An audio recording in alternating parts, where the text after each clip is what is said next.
Hey, ladies, this is Mocha Mommy here. Um, so right now I have some special guests with us, and we're going to work on perfecting our classy clapback. I know that a lot of times us as Black women, we get provoked, we get picked on, we get sometimes unfairly labeled as always being angry and argumentative. So, what I want to do here is just have these three content creators introduce themselves and hopefully that not only what they supply for us here, but also what they provide on their YouTube channels can really help us to just develop some feminine confidence so that we can speak up for ourselves, set healthy boundaries, and also just know how to fight fair and when the best time to walk away. So these ladies have some great resources on their channels. So make sure that you hit the like and subscribe and to make sure you follow these content creators because you can improve your algorithm, you can improve your life. Okay, we'll start with you, Uppity.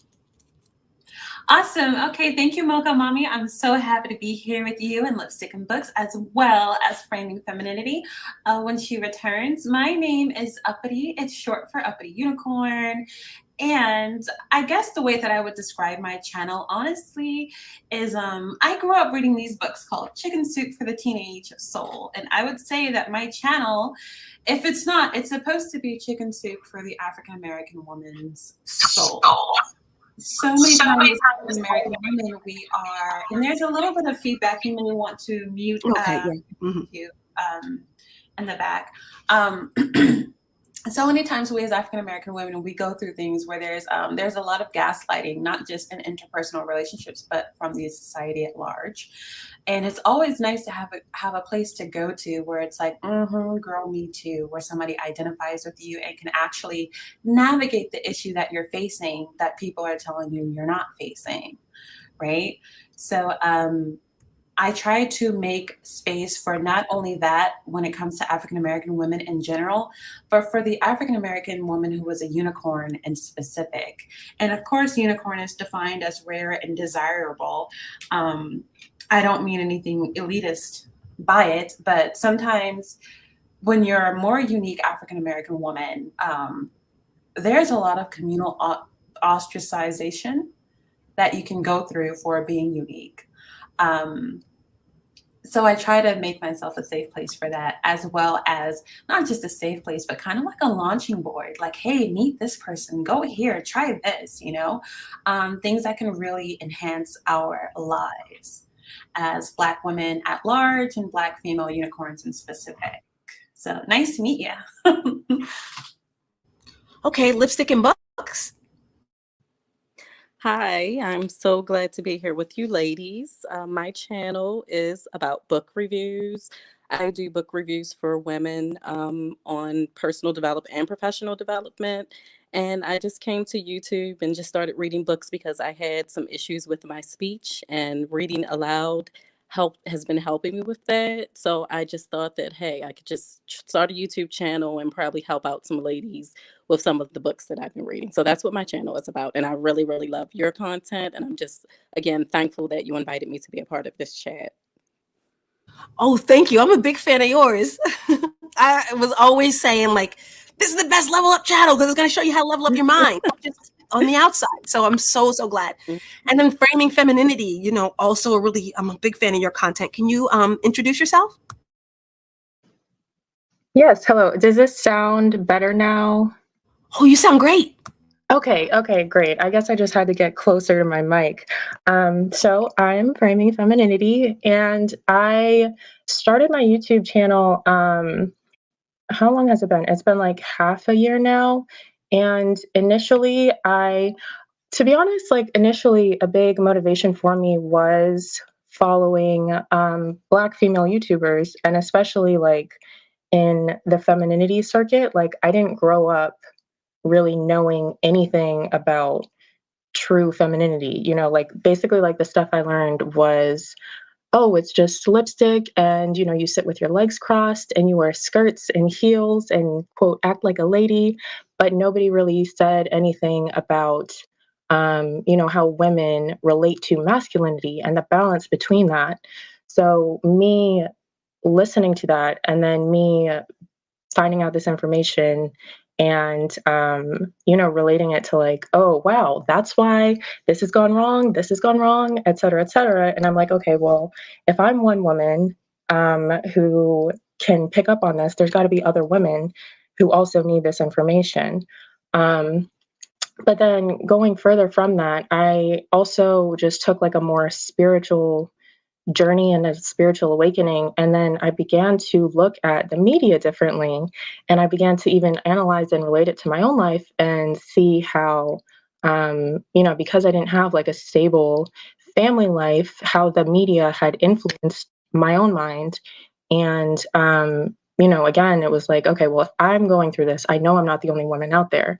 And then, especially with me following Black female YouTubers and Chrissy, like OG, she I think was the first one who kind of led me down the rabbit hole of femininity, and or not like a rabbit hole, but like I guess more like a spider web of like connecting me to other female YouTubers, femininity YouTubers, and so hearing her talk about like the nuances of white supremacy and how it affects people of color, but especially Black people and especially Black women.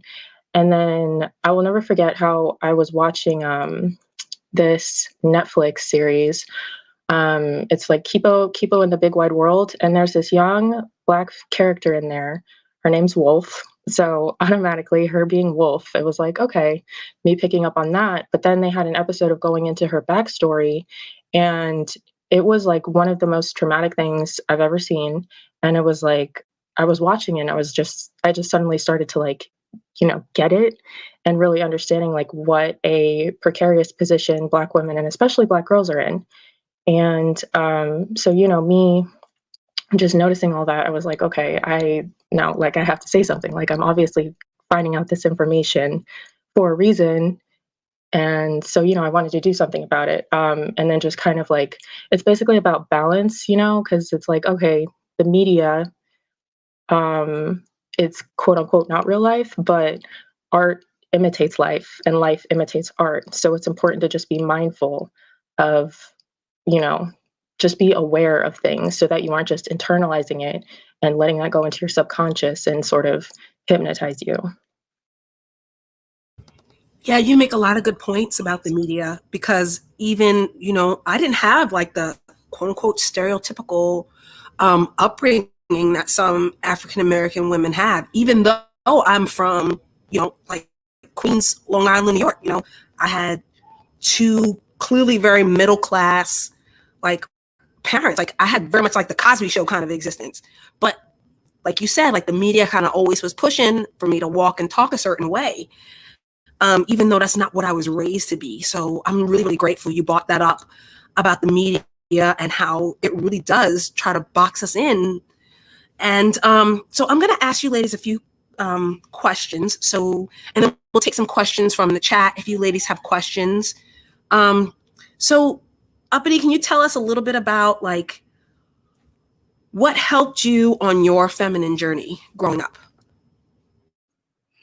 So definitely growing up, I had the very stereotypical kind of, my parents were divorced, so I was raised in a mostly single parent-led household, but my mom was always very much into, she has this really unique thing with being a very feminine tomboy. I mean, because she was a point guard of her basketball team, so definitely an athlete, but also she showed me the things that made me feel the safest in my home and the happiest in my home. I came to understand them as her femininity, and not just her, but my grandmother. So when it came to caring for us, the cooking, the cleaning, the laundry, the bows, the barrettes, the flat ironing, the church dresses, the Easter outfits, and all these different things, but also how to navigate with your femininity as opposed to navigating without it. I've seen my mother do both.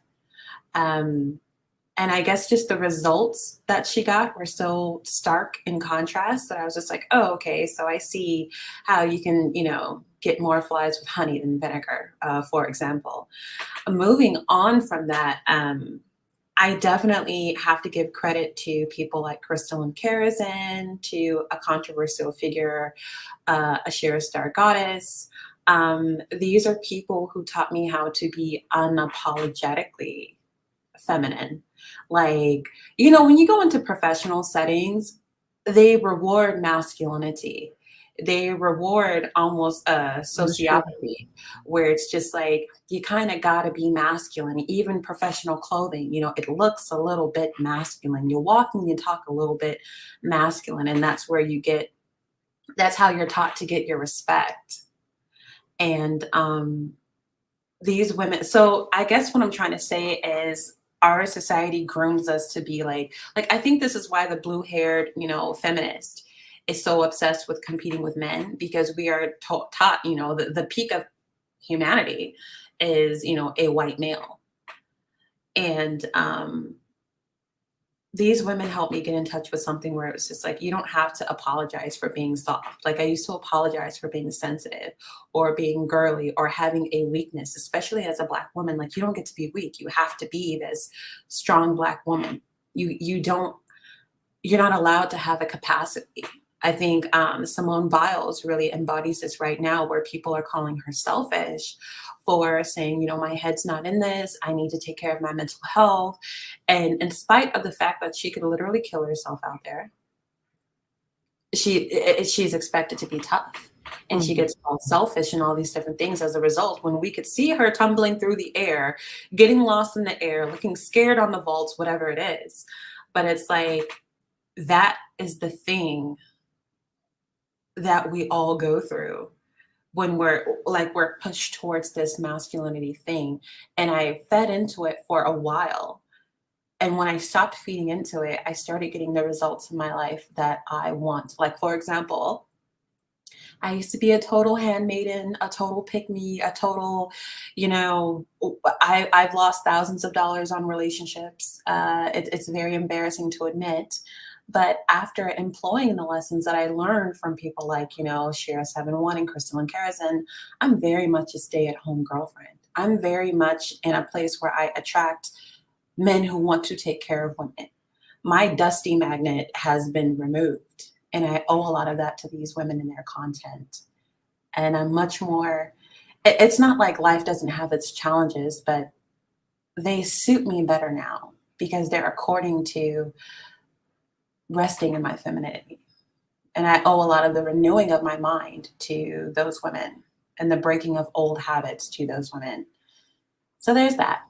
Yeah, and I can definitely say that CK of the Pink Pill has helped me a lot too, because leaving the military, going into the civilian workforce, even when I got out of active military, I was always like doing stuff with like the VA or defense contracting or like something so closely to it. But when I realized it wasn't serving me anymore, moving into the civilian work, I'm telling you, that Pink Pill course helped so much. And that's the first time I ever wore florals. When she showed was part of, you know, the Pink Pill course, like, I had never done florals before. And, you know, thank God, you know, she uses, you know, because you think uniform, that's clothing that communicates. So do your civilian clothes. Your civilian clothes communicate too. So I can really relate to that. So Lipstick and Books, can you tell us a little bit about your feminine journey growing up, and then how your platform has helped you in that? Sure. Feminine journey growing up. I did not have one. I actually lost my mom when I was really young. And I had my grandmothers, but one was what you guys, you know, on the internet calls a mammy. You know, she ran herself into the I'm so ground, sorry. always doing for others. And then on the other side, I had a grandmother who was very religious, always in church every Sunday, you know, that type of thing. So I didn't have anyone when I was growing up to teach me, like, you know, how to be a girl, how to be feminine, how to care about all of the pretty things. I just didn't have that. So I think for me, I probably got my idea of femininity from like TV and from magazines and things like that. I grew up, I was a teenager in the 90s. I think you and I, Mokamami, are probably somewhere in the same age range. Yeah. So like, if you remember like 17 magazine and, those types of magazines is what I would look to for, just guidance on girly things, because I really just didn't have anyone in my life who I could talk to about that, or who I could grab that model from. It wasn't really until much later in life, probably when I was well into my like late 20s, when I started to actually think about femininity and like what it really means, and start to pay more attention to that. And then, with me starting the YouTube channel and coming across so many different books, and some of them discussing those things, like one of my favorite books is the book by Devereux Walton. She's known here on YouTube as the Modern Lady. And I really love her book, Je ne sais quoi, because she goes into details about so many things. And then there are other books, like the one that my most recent review, um, I can't even think of the name of the book off With the top Jeannie of my Seals. head, but Yeah. but it's just, for me, it's been more about the inside. I mean, the outside is important, and I think that for me, I focused more on the outside for a long time than I did on the inside, because I've always been like stylish. And even when I was in middle school, I was like known as the girl that wore heels. They weren't like stiletto heels, but they were like the little block heels, because Okay.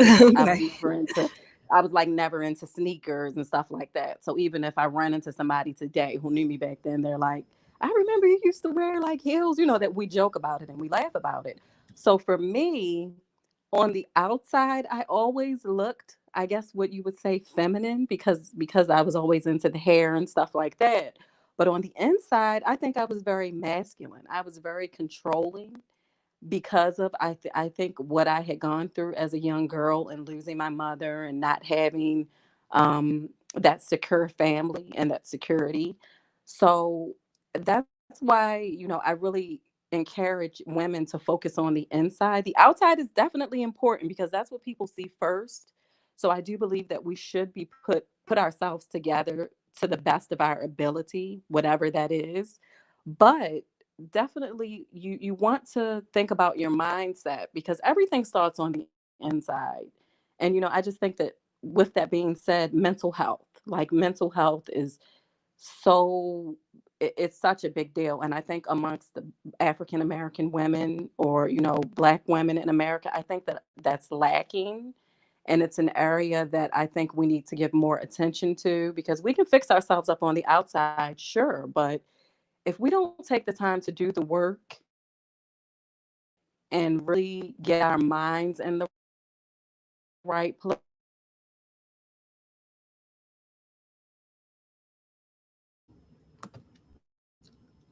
the dust Oh, magnet, you'll keep yeah. attracting that dust magnet if you don't get your mind right. So I got married when I was really young, divorced before I was 30. And, it was because my mind wasn't right. I just didn't have an understanding of so many things. And I think that it's like that for a lot of us as Black women, even those of us who do have that mom and, have that role model. It may not be a good one, because oftentimes women aren't very comfortable talking to their daughters about a lot of things. So that's my message to young women. And even if you're an older woman, I say, as long as you still have breath in your body, you're able to make a change in your life.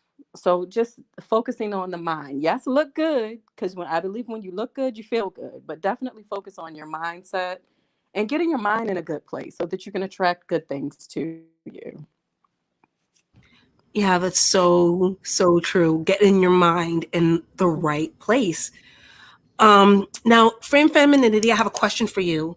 But talk to us about how you, as you've come to learn about like healthy boundaries, like when do you engage? When do you disengage? How do you use it to navigate who is worth your time and energy? Because I know like that's a big part of your content. Um, Recognizing like unhealthy patterns, but how do we navigate around those? Because I mean, I know that you talk about that on your channel. So I really want you to kind of go into really talking about how you have set healthy boundaries for yourself, and when have you, how do you determine what's going to be worth your energy? So definitely, everything that Lipstick was saying about mental health is definitely the key, because it really, at the end of the day, you really have to know yourself, in order to even figure out what path is actually meant for you. So when you like know yourself in the sense of like, number one, doing shadow work, I always tell everybody you've got to do your shadow work and identify your shadows so that you can heal from the trauma, whatever trauma you may have. And then, once you do that, then you can sort of identify your triggers. So then it becomes easier to deal with people in general, but especially difficult people. Because I also think that everybody we come across tends to be a messenger of sorts, or like a mirror for something in your life. So, maybe you come across someone who is meant to inspire you so that you can build up those qualities within yourself, or you come across a more difficult person and they trigger you because that's like a symbol of, something within yourself that you still haven't healed from. And so with like learning healthy boundaries, I kind of began to understand like what makes me upset. And then I looked into, okay, so why does this make me upset? So an example, I hate yelling. Like it automatically just causes me to just shut down, and I just cannot like engage with people who are yelling. And so I thought about it and I realized, oh, okay, it's because I had a chaotic childhood where yelling was like nonstop. So knowing that, it helps me to stay calm when I meet someone who's just, is like belligerent, and I don't immediately like retreat, and I kind of like find peace within myself, so that I can remain level-headed. And then on top of that, like knowing your own emotions and triggers and like your own personality and everything also helps you maintain that equilibrium. Because I think with, you know, going into like today's topic of classy clapbacks, like one of the most important things you can do is maintain control of your emotions. And I think there's like even a quote about it, like the first person who gets emotional automatically, quote, loses the argument. Um, so, maintaining control of your emotions can help you sort of just reason with people if they can even be reasoned with. And that's another thing, you need to identify is this somebody that can even see where I'm coming from? And if they can't, then that's when you kind of have to, okay, well, this isn't, what is the point of doing this? Like they say, don't wrestle with pigs because you both get dirty and the pig likes it. That was a whole word. That was a whole word. Like, like, is this person even going to come to an understanding? And I think like that's such a good point. Like, is this person even going to bother leaving this conversation better than when we came in? And I remember that's like something that they teach you like in marriage counseling too. Like, you can be 100% right, but if you're yelling it, you're 100% wrong, right? So I think you have a good point with controlling your emotions, and then the volume at which you speak also too can convey like a lot, and I'm so glad you said that. And I have another question for you, Uppity. Like, how do you like diffuse conflicts when you can tell it's getting a little out of hand? You can tell that this is going in a direction you don't want it to go. What are some of the techniques that you use to kind of diffuse those situations or create like an exit for yourself when you see that these conversations are starting to get real nasty or real emotional, where you feel that you might not be being heard, or you're being really misunderstood, or they're committed to misunderstanding you? What are some of like the tools that you use to kind of diffuse some of these really difficult emotional situations that sometimes we might?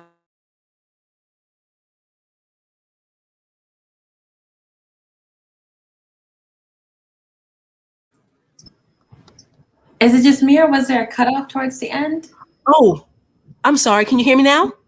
Yeah, I can hear you. We were Oh, okay. talking about diffusing Like, situations with yeah, ISIS. Yeah. diffusing situations. Yeah. So, can you tell us like some of the strategies that you might use? Absolutely. The number one thing that is my asset in a disagreement is my voice. For whatever reason, my voice gives feminine, my voice gives girly, whereas my physical appearance, I'm 6 foot 200 pounds. I'm a really big woman and I'm intimidating to look at. So whether it's in person or online, lowering my voice and speaking slower is my automatic go-to because people tend to want to mirror your energy, right? And sometimes people can't help but mirror you and your energy in a conversation, right? Um, these are actually things that they talk about.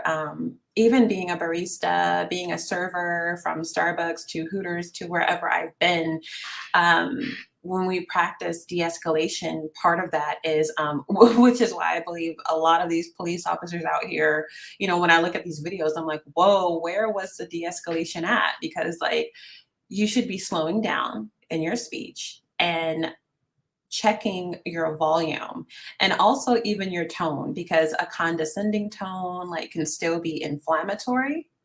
And sometimes you can slow down to the point, like I know I was a school teacher for a while, so sometimes I can slow down to the point where that's also insulting. So I really just check the person, like how they're responding to me.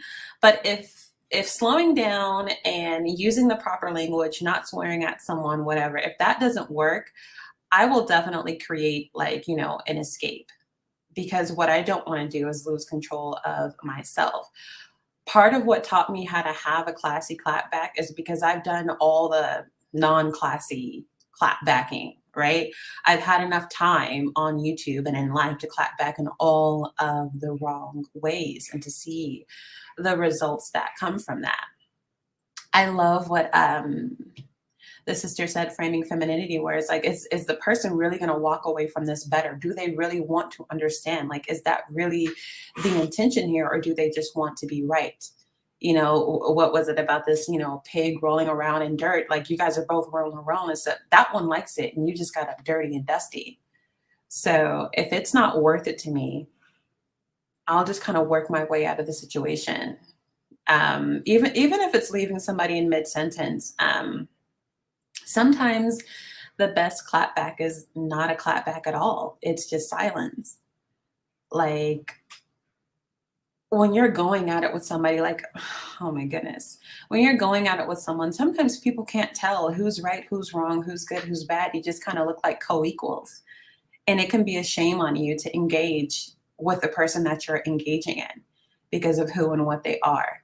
And it's okay. People say, oh, don't judge, don't judge. It's totally okay to make judgments of people. It's totally okay. It's like, this person is thus and so, this is not good for me, and I'm just going to go ahead and detach from the situation. I do very well to cut people all the way off. You guys will find all over YouTube that people just have these really knockdown, drag out interactions with one another, and they don't end at an argument. Sometimes it's like, oh, they're going to call, the SWAT team on one another, or they're going to call CPS on one another, or, there's all this escalation. And it's just like, when somebody's a pig, and you can go ahead and define them as a pig, because again, it is okay to judge. You're just like, you know what? I can't cast my pearl before swine. And that as a judgment is enough to protect you. Yeah. And I am so glad you said that about judging and walking away from conversations. Can you guys hear me? You're cutting in and out, but we can hear you. Okay. Yeah, there's like a tornado warning outside, so I hope that you guys can still hear me. But yeah, like, because I was accused of that in a panel discussion not too long ago on another platform. You're judgmental, but at the same time, I had a set of values and I reached my desired result. as a result of that judgment. So Lipstick and Books, can I ask you about how you diffuse conflict? Sure. For me, I try not to even engage with people if they are, I don't know, if they're like really aggressive, and it's one of those situations where you know that you're dealing with someone who they just want to be talking just to be talking. Like they're, like it was just mentioned, they're not trying to walk away better. They're not trying to gain anything from the conversation. And, as women, I think that we've all come across people who just want to kind of poke at us. Sometimes people will mention things. This has happened to me several times in the workplace when I've worked with a group of women, where things are mentioned because they just want to get you talking, because they're trying to provoke not a meaningful discussion, but they're trying to just provoke you. So in those situations, I just don't even engage. Like I won't have much to say. I'll just let them talk.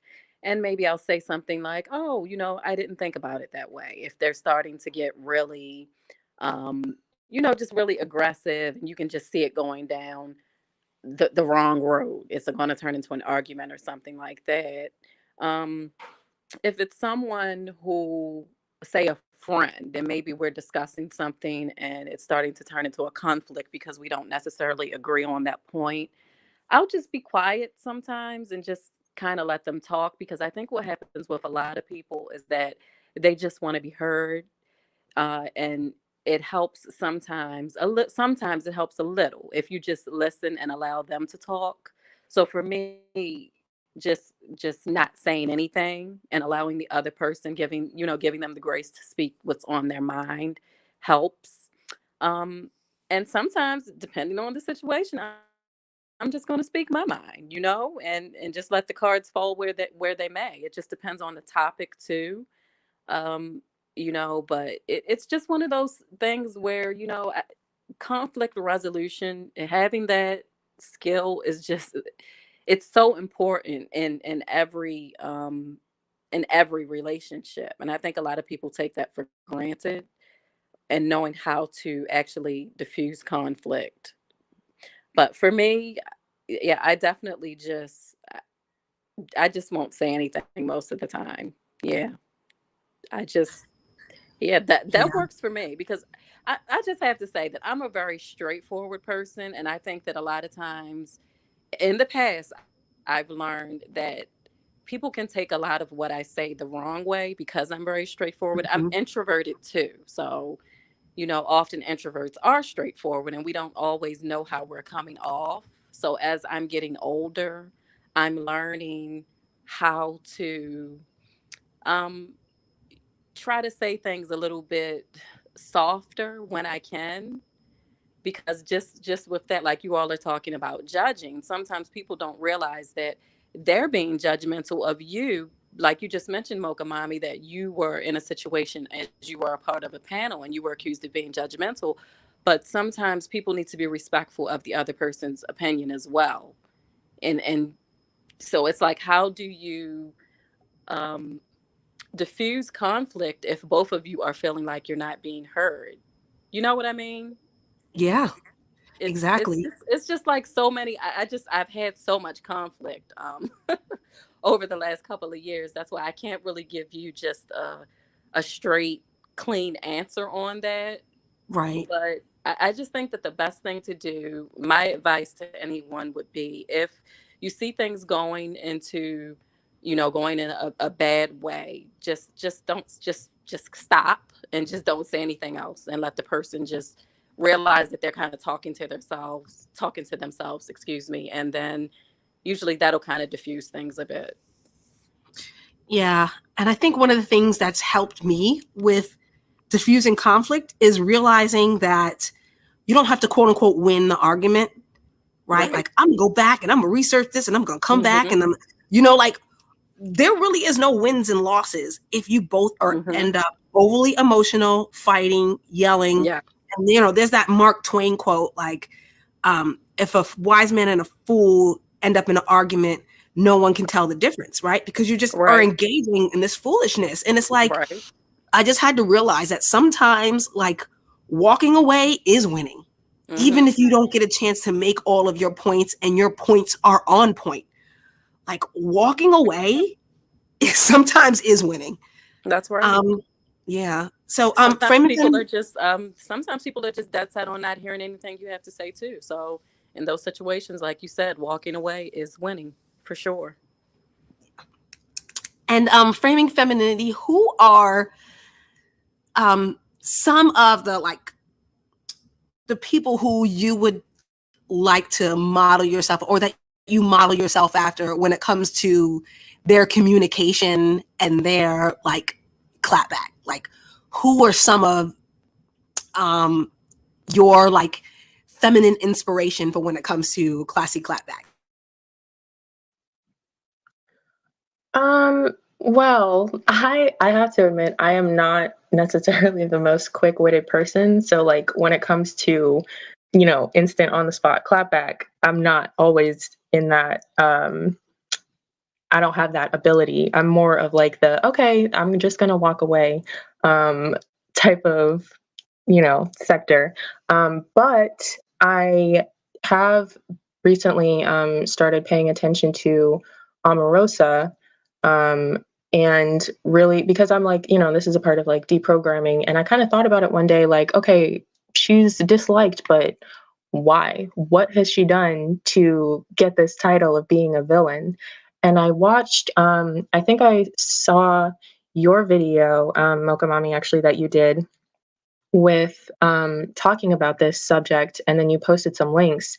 And I saw the one interview she had done, I think it was on the Today Show. And this white woman was, just being aggressive and demanding, like, oh, we want answers, but she was not giving her a chance to respond. And Omarosa just sat there, like, looking amazing, completely calm, and even like mildly amused.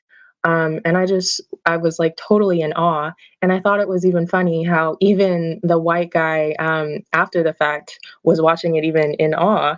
And so I definitely really like how she has just remained extremely graceful, but also it's clear, it's like she's intimidating, not in like an aggressive sense, but intimidating like, okay, no, I'm like not on her level and she just cannot be bothered, like, that sort of intimidation.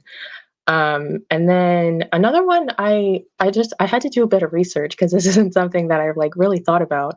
I looked into Mariah Carey and her clapbacks, and I like that she always comes off as like a little bit naive whenever somebody kind of asks her like an ignorant question about, because in the media they tend to pit women against each other. And she's always just like, what? Who? Beef? Like, what is that? Um, and, it helps her kind of remain, you really see her as professional, but it is also subtly shady because it's also just like, okay, they're not on my level. Like, we're not in the same circles. I have other things I'm focusing on. So I think those two really stand out. And then, you know what? I did also see this other clip of Celine Dion. So I'm going to have to like look into her, where she was being interviewed, basically being baited into gossiping.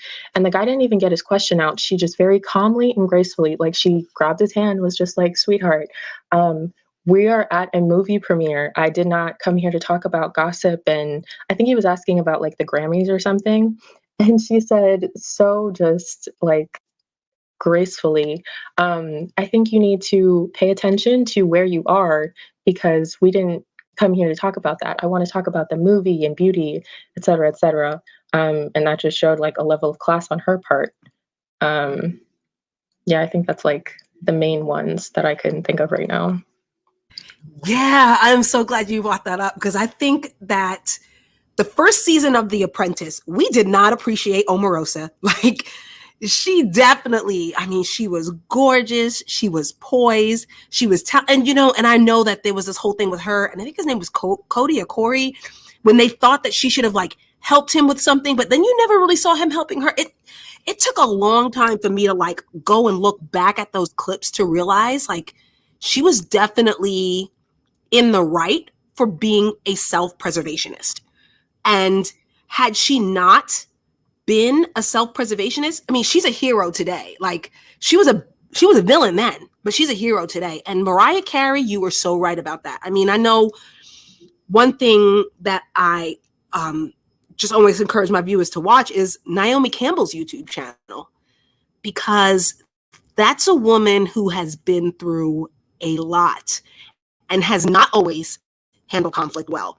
And just to see her growth now that she's like good and grown, and how she's bringing these young models up underneath her, and how she's teaching them to really navigate it. Like when you see her conversations with like a dude, and when you see her conversations with, you know, again, like Mariah Carey, and just seeing how she like has that like mentoring heart, and her conversation with Iman, let me tell you something, that if you ladies want to cry, it's going to be that conversation, like, because that was such a good interview. And oh my gosh, like, I mean, for me, like Naomi Campbell is goals, and also Tamron Hall, she's goals. I love Tamron Hall. I love her show. I mean, just, and I always have. And she's definitely somebody who's been done dirty by the industry, and how she just came back just better. And I am so, so happy for her. I do have a question for you, Uppity. Like, can you tell us like your feminine inspiration for classy clapbacks, and give us a really good example of a classy clapback that you've either done or that you've witnessed?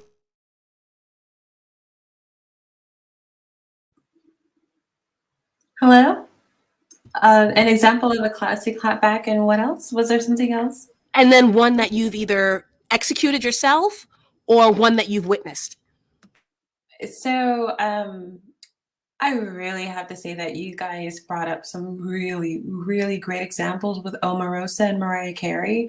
I love Mariah's subtle shade, and Omarosa is the wit on that woman. Like under pressure, she can just,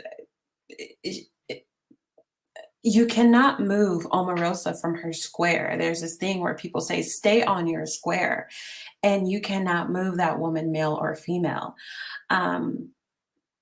One of my favorite examples, or here, I'll say this because I grew up as an entertainer, right? I grew up on stage. I'm a writer, I'm a lyricist. And so one of the things that Beyonce said at the end of the song Formation, always stay gracious. The best revenge is your paper. So to translate that, I mean, not that Black women need a translation, but sometimes you let your success be the clapback. You just let your success be the clapback. You know, I had this whole thing that happened with me on YouTube, and people were saying that I was photoshopping my body, or that my hair wasn't real. And at the time I was getting these comments, my hair was, you know, down to my waist. So I would just kind of flip my hair, and it wouldn't be like, oh yes it is, and blah, blah, blah, and you're just mad. No, I just upload a 15-second video of flipping my hair and running my fingers through my scalp, like there's not a track to stop me here.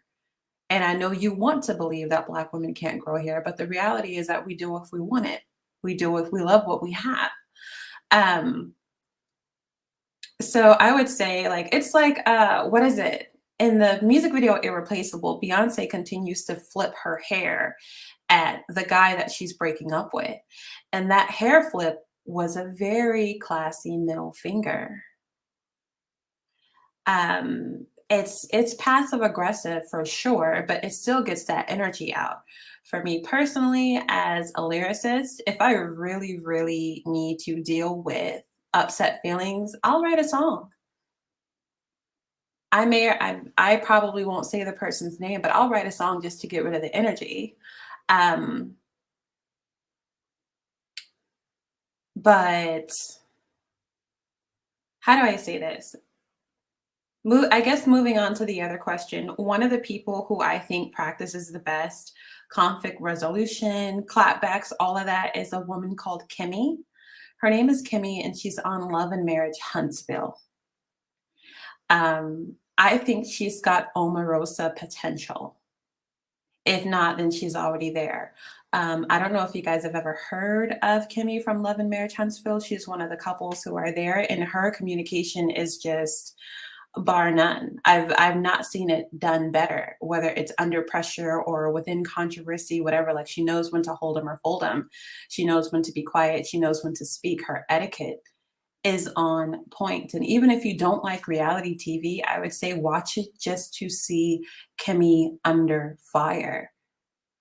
I've like you can't point a finger at her. But part of what I wanted to say about how I started with the always stay gracious, the best revenge is your paper, is that a lot of times you don't hear Beyonce get into a back and forth with anybody. Like there is not a back and forth. There's no such thing as a back and forth with her, even though she might snub you in a song. But there's no such thing. So if you do it, she kind of leaves you to be exposed for what you're doing. Like, you just look like you're out there on a limb by yourself in an argument with yourself, in a fight by yourself. And that is how I would prefer to leave the people who engage in issues with me. Yeah, that's a good one. And I don't watch that show. Like, I saw you do a couple reviews on it. I'm like, I never watched that show. But now, because you said that, I'm going to check it out. But for me, I have to say that viral video of Crystal Crave, like, when Call Me Coco, the content creator Call Me Coco, put it on her channel, I had that on replay. Like, the whole thing, like, we going up, Jay. I'm sorry, I'm still laughing about it. That was great. It was so calm. I can hardly catch my breath just talking about it. And thank you for the super chat, Darren Marion. You always can count on the Q for just some support when you need it. I mean, it's funny because, here in Houston, there is actually a Q who did some kind of specialty with like satellite technology.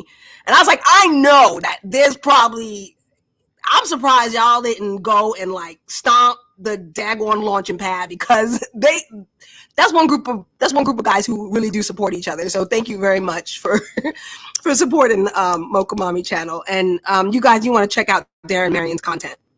But yeah, I think that Crystal Crave definitely was my hero. I hope you guys can hear me because the weather's pretty bad out here. But framing femininity, what are some resources you recommend to some young women who want to learn, other than subscribing to your channel, who want to learn to be better at conflict resolution? Want to be better at conflict resolution. I guess for what helped me, relating it back to like mental health and everything, because I think another important thing that helps you with dealing with people is recognizing that a lot of times it's really not about you. Because, just like they're a trigger for you, you can often be a trigger for them. So a lot of people have their own trauma and mental health that they have to work with. So one thing that helped me was this woman, her name's Dr. Ramani, Ramani. And she is a psychiatrist who talks about narcissism. Because I think this is just me discovering her channel and watching her videos. I really, you get low-key get like a PhD in narcissism, because she just helps you see how common it is. And then once you see that, then it also makes you more adept at like protecting your own energy. Because like with a narcissist, you cannot argue with them. Like, it's literally a case of you wrestling with a pig and they like it. And then another thing that's also helped me is working on exercise and just taking care of yourself in general, because it's like when you are taking care of yourself and really loving yourself more than anyone else out there, you don't really get as triggered by other people, because you're kind of like, why why do I care about you who is trying to intentionally antagonize me? Like I said earlier, you're not trying to understand me. So what is the point? So then you kind of just know how to pick your battles. Um, and other conflict resolutions, I don't know. I think that's all that I have for now. And just femininity in general. Okay, you know what? Yeah, femininity in general. Chloe underscore has been like a tremendous. Um, I basically call her like my feminine fairy godmother or fairy goddess mother, because she just opened up my eyes to a whole world of knowledge. And then I think what Crystalline is doing with the pink pill, which I think pretty much everybody here already knows about her. But I think her more um, going into like the nuances of the business side of things and networking and the corporate world, I think that is also a really good resource to, kind of like develop that stuff within yourself. I can honestly say that the pink pill helped me negotiate my last raise. So yeah, I mean, I can agree with you on that one. And yeah, I think I got to be better too with conflict resolution, because I think growing up, a New York Mets fan, well, any New York sports fan, we're hecklers. So we got to do better. I got to do better because we're hecklers. And it was really funny because my spouse used to play baseball, and he would say, because when he played right field, that they used to give them a briefing on Shea Stadium where the Mets play. And I was like, well, if you've been heckled at Shea Stadium, then you've probably met my family. Like, we're hecklers. We're definitely hecklers. And I've definitely got to get better at that. So I'm really glad you left those resources. So lipstick and books, what are some of the resources that you recommend that can help us with conflict resolution?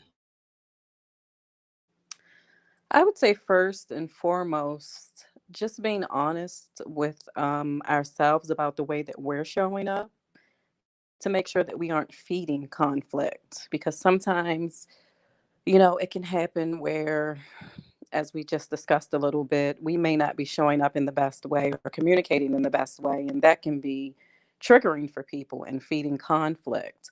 One of the ways that I do that is if there's any kind of issue that's happening with someone in my life, whether it be work or personal, I'll write the issue out. I noticed that someone just put journaling. There was a message there about journaling, and I do believe in that. Just writing it out to get all of those thoughts out of your head down on paper, to really take a look at the situation and what's going on.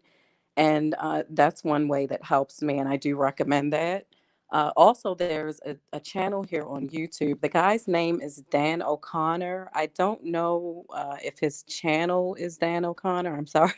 I watch so many channels and don't always know the names of the channels, but I know his name is Dan O'Connor, and he's a professional trainer, and he always does videos on like the topics that we're talking about and many more. And he's really entertaining and funny, and he just has a lot of videos that will definitely help anyone to deal with conflict. So I highly recommend checking out his channel.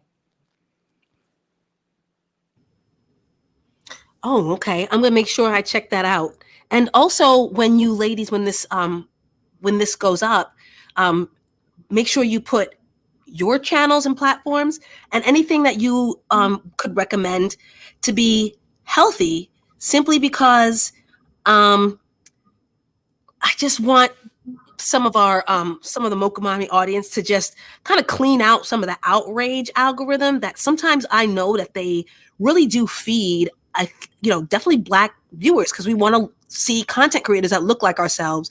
And it seems like they feed us a lot of like celebrity gossip and dragon channels. And I just really want to make sure that we're expanding our minds and our options for conflict resolution and how we show up in the world, just by making sure we have as many positive resources.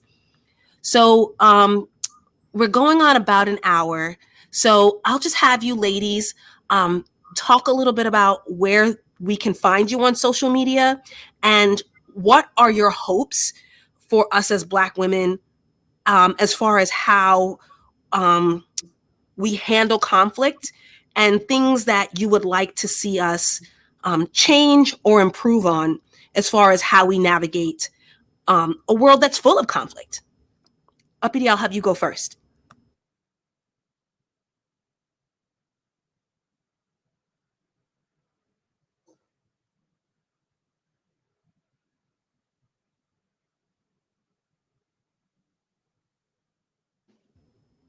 Hello? I actually am looking at the private chat and she just said that she'll be right back. Oh, okay. Okay, so Lipstick and Books, would you like to go talk to us a little bit about your platform and what you hope to see for us as a collective of Black women who are gonna, you know, clearly we can't live a life that's conflict free, but tell us a little bit about what you would like to see for us. Sure. So my channel is book reviews.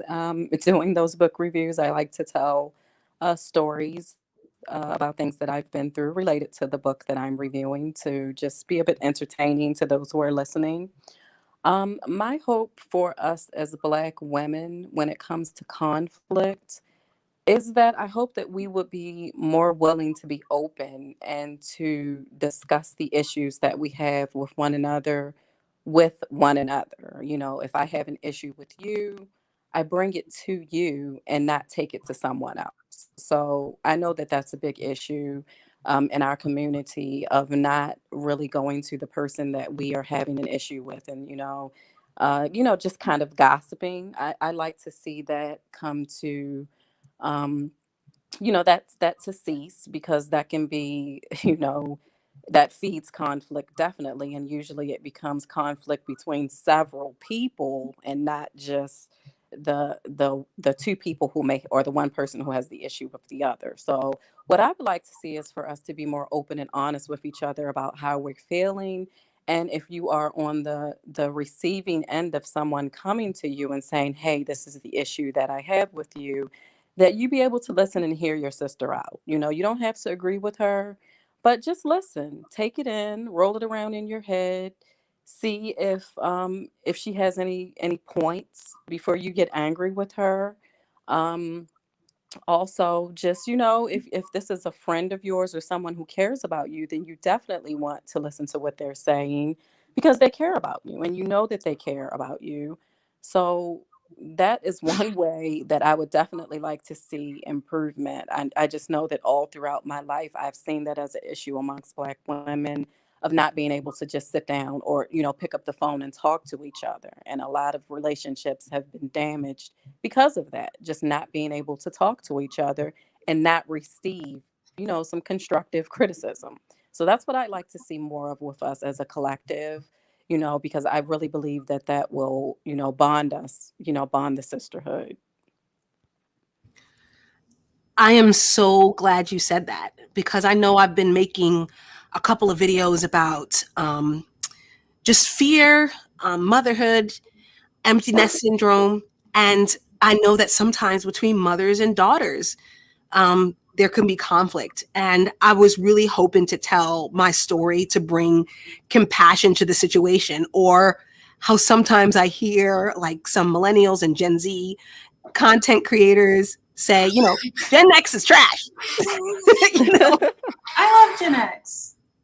And you know what, yeah. Mommy, what you just said about conflict between mothers and daughters, I have something I'd like to share that may be helpful to a lot of the ladies out there. I have a teenage daughter myself. And one of the things that I started doing with her when she was probably maybe like 9 or so is we do this journal thing where you can just get any kind of spiral notebook or bound notebook, and you can the earlier that you start this with your kids, the better. And what you do is you tell them if there's anything that's bothering you or there's anything that you want to say to me that you're uncomfortable or you're ashamed or you feel embarrassed, write it in this book and leave it where you know that I'll get it. You can put it on my bed, you can leave it on the kitchen table, the counter, wherever. And then I will read what you wrote and I will respond to it in the book and give that book back to you. And I think that has just been so helpful, over the years with my daughter. Now we don't do it as much because she's older and she's comfortable actually talking to me.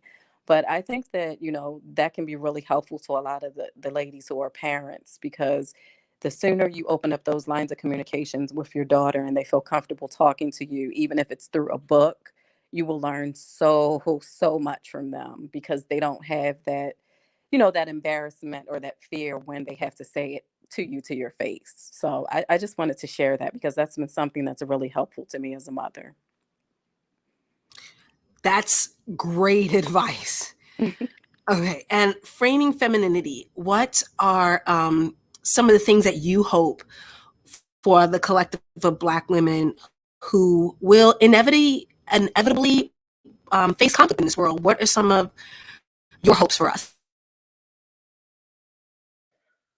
I would say that definitely recognizing some of the hopes. I would say one of the hopes that I definitely would like to see for Black women is having a little bit more empathy for each other. And this, I kind of got heard you talk about this in your Stop Picking on Pygmisha video, where you really broke down like, okay, this has been like years of indoctrination and manipulation, et cetera, et cetera. And I think that that also relates back to what I had said about recognizing that everybody has their own trauma. So that helps you kind of like, I just lost my train of thought, I'm sorry. But basically like recognizing that everyone has their own trauma. And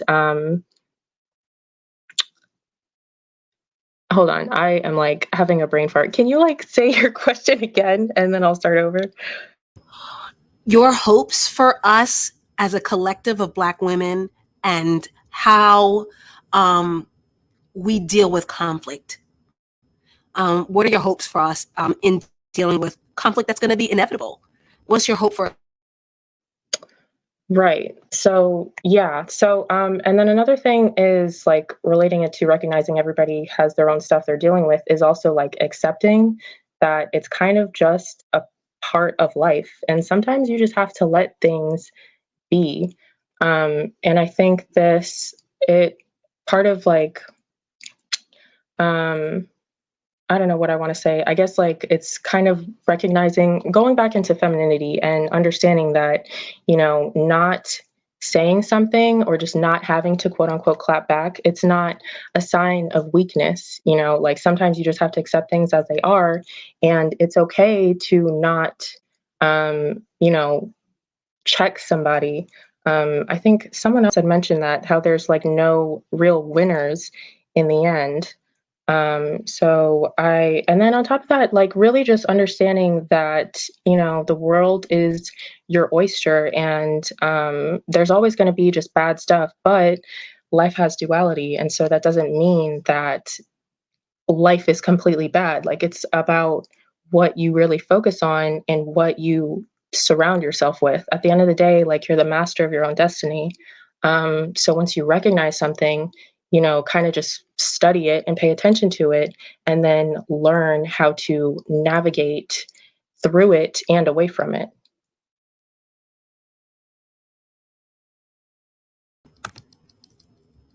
I'm so glad you added that. And Uppity, I'm here. it's inevitable. Conflict. Yeah, it's so inevitable that we as Black women are going to face conflict. What are your hopes for us as a collective when it comes to dealing with that conflict that's so inevitable? My hopes for us as a collective is that we would have a little bit more integrity when it comes to these disagreements. Sometimes, Mocha Mommy, there really is a right and a wrong. Sometimes there really is an up and a down. Sometimes there really is a, like, you're the bully and this is the victim. And so many times, Black women, and you can see this all over YouTube, we make certain actions okay for our friends that are not okay for our enemies.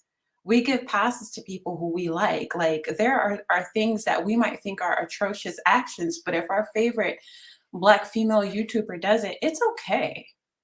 And we let that stuff slide. And I'm just like, nah, if it's wrong, let it be wrong all across the board, whoever does it.